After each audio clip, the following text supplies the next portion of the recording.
So some absolutely massive DJ news has dropped in the last week. I am of course talking about Pioneer DJ, or the parent company Alpha Theta, buying out Serato. And in this video I'm going to be going through some of my takes on this, the positives, the negatives, and also as well some thoughts about what might happen in the future. Let's get straight into it. Now, it is important to note that I do not work for Pioneer DJ. I don't work for Serato. So everything in this video are my own thoughts, my own speculations, really just to spark a little bit of discussion as well down in the comments. So do let me know your thoughts. So in the press release that came out, Alpha Theta has said that both brands will continue to operate separately, independently, which is fantastic in the short and medium term. If you are a Serato user, there is no need to panic. You won't suddenly find yourself having to migrate over to Rekordbox. That is probably a good thing, because I know a lot of Serato users that absolutely cannot stand Rekordbox. So that can only be seen as a positive. However, in the medium to long term, I personally can see this changing, and I don't think this is a good thing, because if you think about it, from a business perspective, Rekordbox and Serato at its most basic level basically do the same thing. They allow you to play audio files on a choice of hardware. That's basically what they do. They're both DJ bits of software.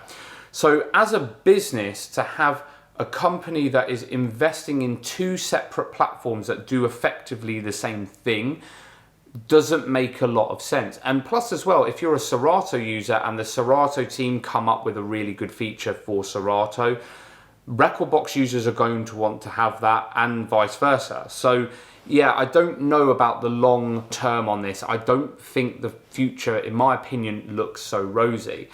But that is just my thoughts. I could be completely wrong. It might be that they choose to keep Serato, but they take it down a completely different route. As you are probably aware, if you are a Serato user, there are some more production orientated tools on Serato, such as Pitch and Time and Serato Studio. Rekordbox doesn't really have that. So it could be that they just take the Serato brand somewhere different and continue on with it. But I can't see it remaining the same long term as it is now anyway. That's just my thoughts on it, but do let me know down below. I think some positives that can come out of this, it certainly can be the fact that Serato might be able to inherit some of the stuff that Rekordbox does very, very well, like the option to export to USB. You currently can't do that on Serato. So if you want to plug into CDJs, you can have your existing Serato playlist, your existing hot cues, all of your settings and things exported to a USB. That would be pretty cool to see, so that Serato users don't have to jump over to Rekordbox. That would be good. And similarly for Rekordbox users, hopefully it can inherit some of Serato's strengths. For example, like stems. Rekordbox has stems, but Rekordbox's stems are way, way poorer than the ones that, you know, than that feature when it launched on Serato. So that could be a positive move for both platforms if they inherit both of their strengths. But again, it doesn't make a lot of sense to have two products the same running in parallel. I just can't see it. I think as well, one of the potential negatives that could come out of this as well is cost. So Rekordbox, if you are a Rekordbox user, controversially, if you want access to a lot of the pro features of Rekordbox, you have to subscribe. There is no way you can buy Rekordbox as a standalone product. You have to subscribe. There is no other option. Now, with Serato, of course, they offer a subscription to their Pro, and you can subscribe. However, there is also the option with Serato to buy the software outright. So it's a one-off payment, which in my opinion is the far better route to go down, because then you don't have to worry about having monthly payments come out, and it just is a black hole of money basically. If Alpha Theta, which is the parent brand of Pioneer DJ, potentially want to keep Serato, could we potentially see Serato going down a subscription only route? Therefore, Serato users are going to have to subscribe to access certain features, and this buy off the shelf one-off payment system it may disappear. Hopefully I'm wrong, because I think it's a great strength of Serato's compared to Rekordbox. But if it is now all under one company, could we see a subscription-only model being adopted? Now, another really positive thing to come out of the press release that Alpha Theta mention is that they will continue to work with other brands in partnership, because as you're aware, with Serato, you have real flexibility on the controllers and the devices that you can use the software with. You don't have to have a Pioneer controller.